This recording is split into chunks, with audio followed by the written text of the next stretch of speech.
Is it worth the time and effort at your company to create a prompt library? It could be really useful for cataloging knowledge and use cases, but it could also be a big hindrance in terms of administration. So let's talk about the pros and cons.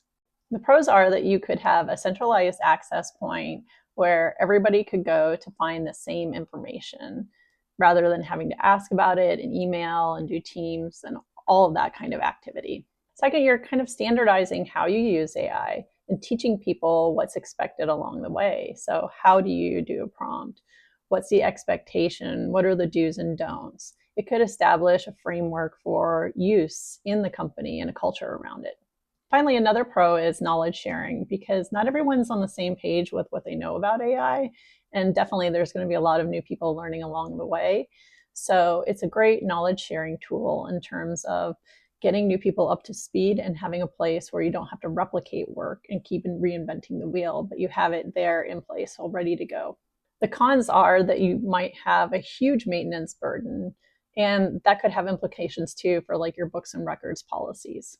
So you'd have to have somebody reviewing the prompts, organizing them, making sure that they're up to a certain standard, probably establishing a governance procedure.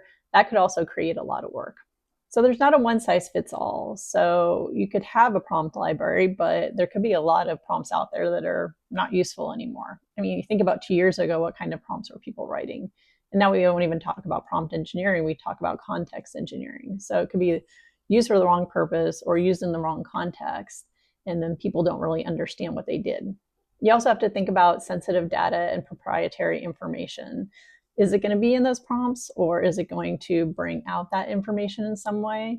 That's where you would have to scrutinize and audit it, which is a lot of work.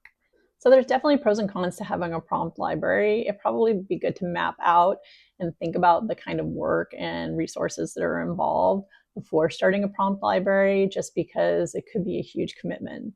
If you like this, just like and follow for more.